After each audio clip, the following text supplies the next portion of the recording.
Ipinagkaloob nila ang kanilang katapatan sa akin matapos kong makamit ang kalayaan sa pananalapi. Humiga si Shen Yuan sa kama at tinanong si Long Jinghan, okay ka lang ba? Sagot ni Long Jinghan ng mahinahon, ayos lang. Nanginginig ng bahagya ang kanyang katawan at nakaramdam ng lamig. Tinutulungan siya ni Shen Yuan na humiga sa kama at sabi, maaari kang humiling sa akin. Maaaring hindi ko matupad pero susubukan ko ang aking makakaya. Namula si Long Jinghan at sabi, pwede mo bang ilaan ng kaunti pang oras sa akin? Sagot ni Shen Yuan, akala ko material na bagay ang hihilingin mo. Umiling si Long Jinghan. Sapat na ang nabili mo na sa akin.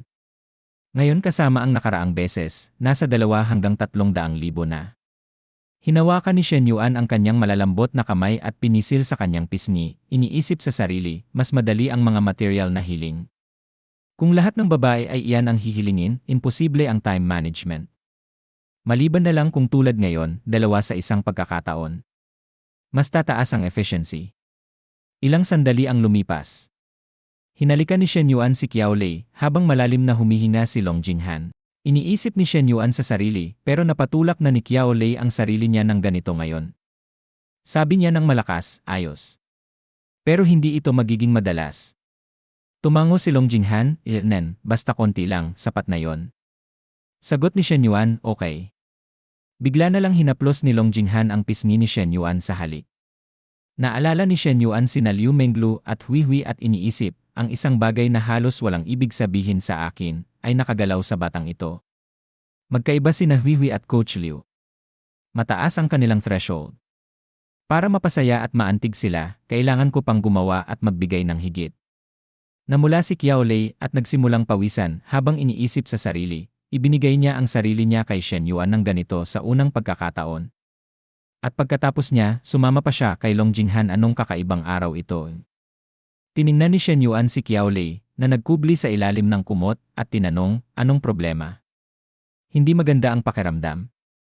Mabilis na sagot ni Qiao Lei, hindi. Tinanong ni Shen Yuan, galit ka ba sa akin?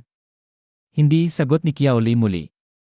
Ipinahawak ni Shen Yuan ang isang kamay sa malambot na likod ni Qiao Lei. Nagsalita siya, hoy, tigilan mo yan. Sabi ni Shen Yuan ng kalmado, sino ang nagsabi na hindi mo dapat sabihin ang totoo kanina? Tinanong kita kung galit ka at sabi mo hindi ka. Nagkubli si Qiao Lei at mahinang sabi, kahit galit ako, ano ang magagawa ko? Sagot ni Shen Yuan, kung galit ka, pasasayahin kita sa isang malaking pagkain. Bumangon ka na. Kain tayo. Umiling si Qiao Lei. Hindi ko kaya maglakad. Kahit gaano pa kasarap ang pagkain, hindi ko rin ito kakainin. Sabi ni Shen Yuan, sige, ipapadala ko na lang ang pagkain sa kwarto sa pamamagitan ng guest manager. Kakain tayo sa kwarto. Nag-atubili si Qiao Lei, saka sinabi, sige, pero kailangan mo akong buhatin. Binaling niya ang mga braso. Dinala siya ni Shen Yuan at sabi, ayos, buhatin kita. Makaraan ang 20 minuto, natapos na si Long Jinghan maligo at pinatutuyo ang buhok. Lumabas siya at nakita si Shen Yuan at Qiao Lei na magkasamang kumakain. Upo siya. Puno ng kakaibang tensyon ang silid. Nagpatuloy sa pagkain si Shen Yuan habang iniisip, mas mabuting masanay na sila sa ritmo na ito. Baka maging normal na ito sa hinaharap. Nilinaw ni Qiao Lei ang lalamunan. Ahem, Shen Yuan, hindi mo ba ako na-reserve ng kwarto? Babalikin ko na lang ang pagkain ko sa kwarto at kakain mag-isa, ayos ba? Tinanong ni Shen Yuan, kailangan pa ba yon? Hindi ba kayo dalawa ay magkasama na at mabuting magkakapatid na babae? Kumain at makipag-usap na lang kayo ng mas madalas. Nag-atubili si Qiao Lei. Pero nakakahiyan. Tinanong siya ni Shen Yuan, nakakahiya? Jinghan, nakakahiya ba sa'yo? Sagot ni Long Jinghan ng kalmado, hindi nakakahiya. Iniisip niya sa sarili, medyo pawisan pa rin ako matapos ang malamig na paligo. Ako rin ay super nakakahiya pero dahil gusto ni Shen Yuan na manatili si Qiao Lei, hindi ko pwedeng sirain ito. Sabi ni Shen Yuan, hindi nakakahiya si Jinghan. Ako rin hindi nakakahiya. Ano ang nakakahiya sa'yo? Mahiwaga na tanong ni Qiao Lei, pwede ba kong ipak at dalhin sa paaralan para kainin? Sagot ni Shen Yuan, pwede rin yon. Iniisip ni Long Jinghan sa sarili, hindi ito mukhang estilo ni Shen Yuan. Gagawin niya akong lumayo ng ganito lang. Iniisip din ni Qiao Lei, at ang tono niya ay sobrang malamig. Hindi man lang niya sinabi na ibabalik niya ako sa paaralan. Galit ba siya? Bigla, hinawakan ni Shen Yuan ang ulo ni Qiao Lei at sabi, hindi ka pa ganap na gumaling. Kung uwi ka na sa paaralan ngayon, magiging hindi komportable.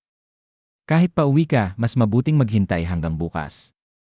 Bukod pa rito, hindi mo ba gusto manatili ng kaunti pa kasama ko? Namula si Qiao Lei at mahinang sagot, CJ. Naalala ni Long Jinghan ang unang pagkikita nila ni Shen Yuan habang nanatili ang banayad na kirot sa kanyang baywang. Iniisip niya sa sarili, hindi kailanman ako kinakausap ni Shen Yuan ng ganito. Lalo na sa ganitong malambing na tono. Hinahaplos pa niya ng banayad ang buhok ko, nakakapasakit ng puso. Bigla, hinawakan ni Shen Yuan ang parehong ulo ni Long Jinghan at ulo ni Qiao Lei. Iniisip ni Qiao Lei sa sarili, bigla, nararamdaman ko, kahit ganito, ay medyo masaya pa rin. Iniisip ni Long Jinghan kung sana hinahaplos niya rin ang ulo ko ng ganito.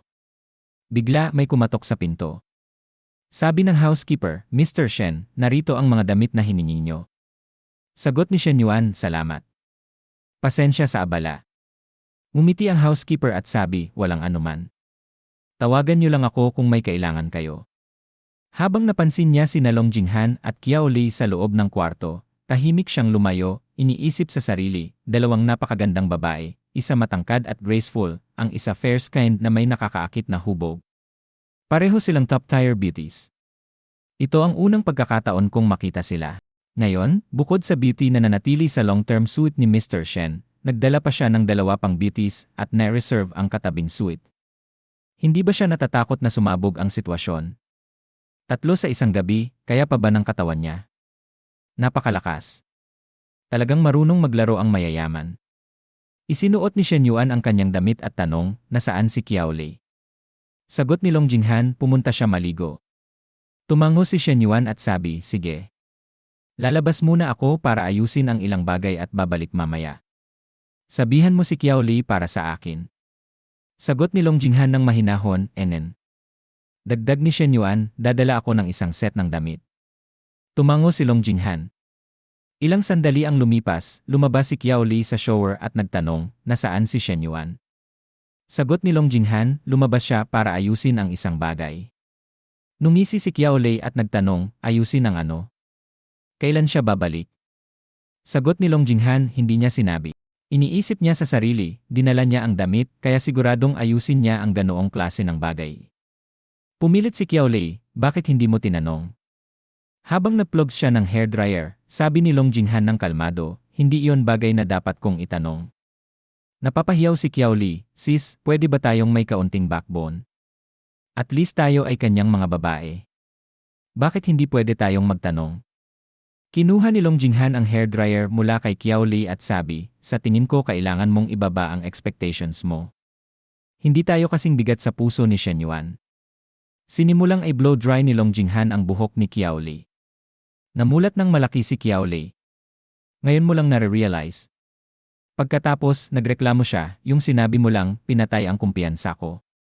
Sandali. Bakit mo ako blow dry?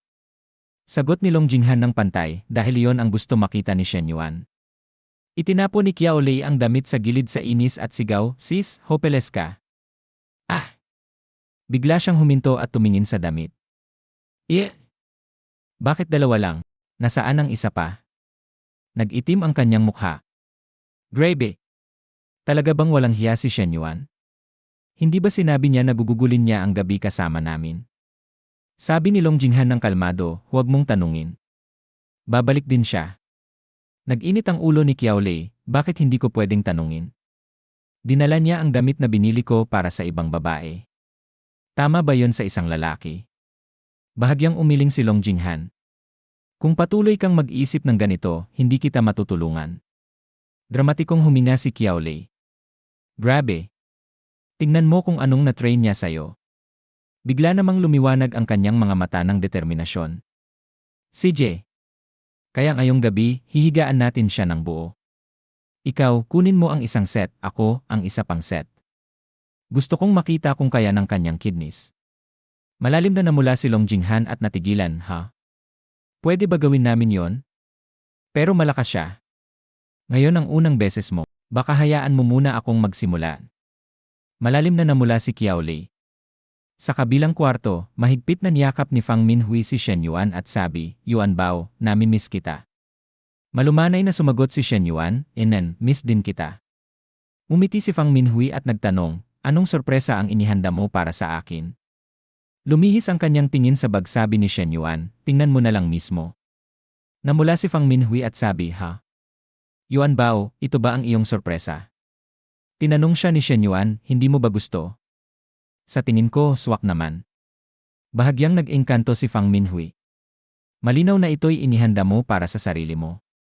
Umiti si Shen Yuan ng banayad. Ang sorpresa ko ay sorpresang para sa'yo. Pumunta ka at magbihis na.